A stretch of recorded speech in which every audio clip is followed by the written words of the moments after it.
Let's talk about Project Hail Mary. It's good.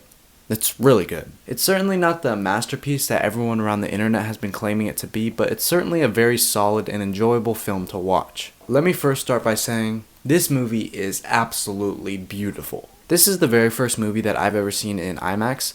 Well, it's not IMAX, it's what some people refer to as LIMAX. Usually LIMAX screens are around 55 to 60 feet wide, while true IMAXs are around 72 feet wide.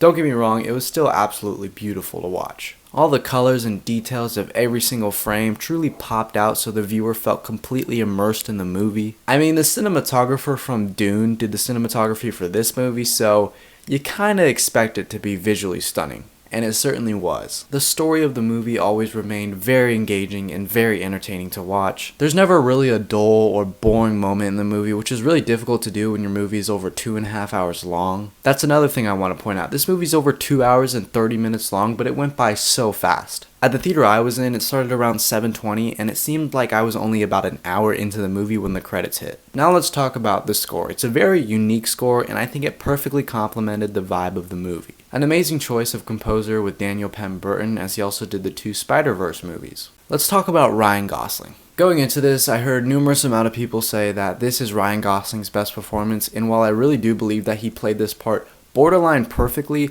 I don't see Ryan Gosling getting nominated for an Oscar, much less winning an Oscar. He did have one scene in particular where I was like, wow, I have never seen Ryan Gosling act like that before. I'm not going to get into the scene because it contains spoilers, but other than that, it was a really solid performance, just nothing really stood out to me. Now, based on all the good things that I've been saying about this movie, you probably expect a really high rating, maybe a 5 out of 5 or maybe a 4.5 out of 5. I gave Project Hail Mary a 4 out of 5 merely for the purpose of that I am not the biggest fan of space movies. And if I was, my rating for Project Hail Mary would probably be a lot higher. I love sci-fi movies. The 2 Dune movies are some of my most favorite movies of all time. But for some reason, I've just never had an interest in movies that focus primarily on space or space exploration. I rated Interstellar a 3.5 out of 5 stars, and I began the 2013 movie Gravity, but I just could not find the will to finish it. It's nothing against the movies itself, but more of the genre of it. We can all agree that Interstellar is one of the most amazing and influential movies of all time. But the fact that it's about a topic that I'm not really interested in watching a movie about just kind of makes it a little less enjoyable for me to watch.